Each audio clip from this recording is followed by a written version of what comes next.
Hey, it's James here from GoodGuitarist.com, and welcome back to 30 Days of Guitar. It's day 5, and today we're going to learn a couple new chord shapes. Actually, one new chord shape.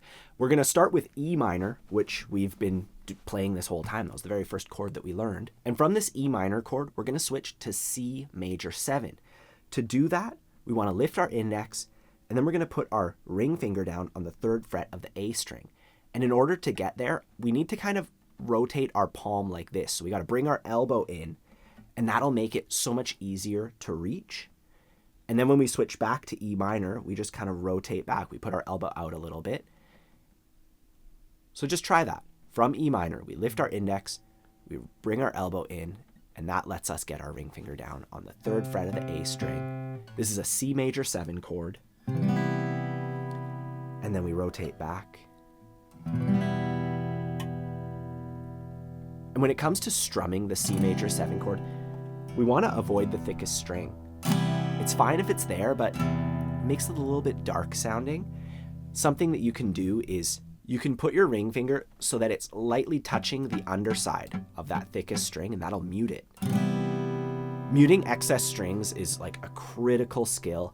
It's not something that I expect you to get right away, but I would like you to be aware of that earlier in your journey, because a lot of people ask me, which strings do I strum? And it's like, well, when you watch somebody playing guitar for real, they're strumming all the strings all the time, and they're just doing little tricks like that to make the strings that they don't want muted. And that's the real answer.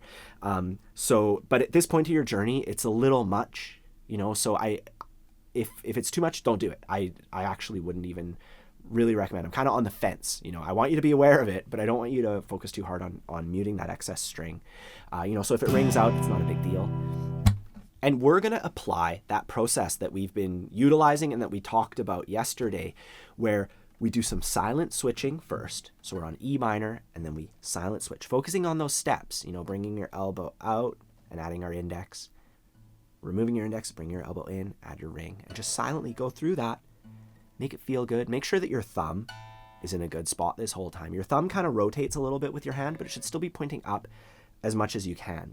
Don't let it trail off too hard.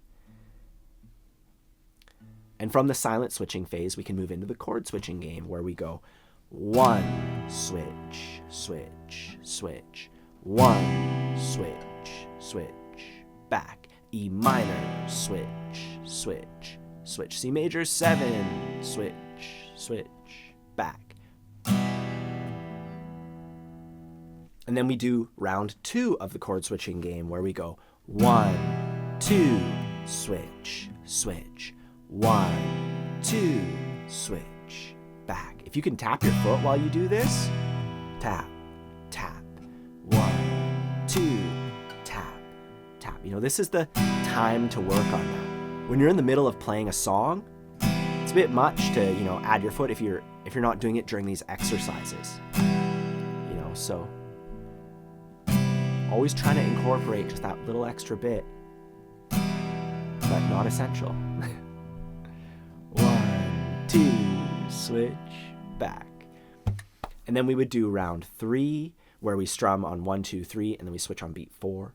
And then round 4, where we just strum every beat. And I'll leave those up to you. This is the time to check and start developing that independence, because you're going to be learning chord shapes for a particular song, and there's so many different combinations that it would take me like 1,000,000 hours to do every single combination, right? So it's important for you to lead the way yourself on this, and today when you practice this, make sure to go through every round of the chord switching game and, be in charge of it. And then finally, we apply that to a song. And the song that we can do with these 2 chord shapes, with E minor and C major 7, Eleanor Rigby by the Beatles. And I forgot my Beatles t-shirt today, so I'm wearing Pink Floyd, which is a little bit of a different thing. I don't know if they have any 2-chord songs. But anyways, we're going to be playing Eleanor Rigby tomorrow and going through all the parts of it and figuring out the song itself.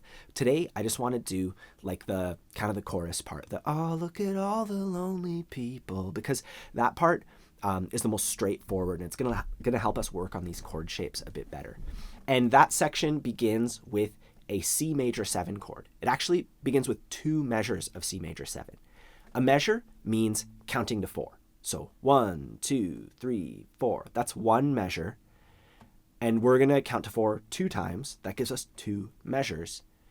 We're starting off with 2 measures of C major 7. That's what it's going to look like on paper. Each chord symbol represents a measure, or counting to 4. And then we have 2 measures of E minor. And if you're confused, I'm just going to play that. You're going to hear what it sounds like and what it looks like. Starting off on C. 1, 2, 3, 4. 1, 2, 3, 4.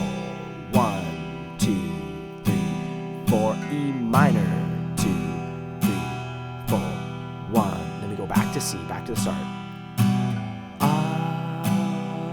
Look at all the lonely people. Da, da, da, da, da, da. Look at all the lonely people. 3, 4. 1, 2, 3, 4. So what I want you to do when you practice today is go through the process. Silent switching, chord switching games around 1, 2, 3, 4, and then try it with that little snippet of the tune.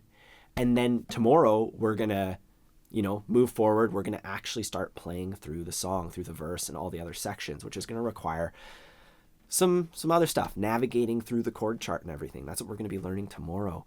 If you enjoy learning with me, please remember to like and subscribe, hit the bell icon. That way you can learn more with me in the future, especially over these next 26 days, 25 days, however many days are left. Grab your copy of my free ebook. It has everything you need to get started, and also take a moment to check out my beginner's course, which is going to, take you from absolute beginner to confident strummer, learning songs the entire way. It's the best way to help the channel. I appreciate the fact that you even watched the video to this point. I sincerely, it means the world to me.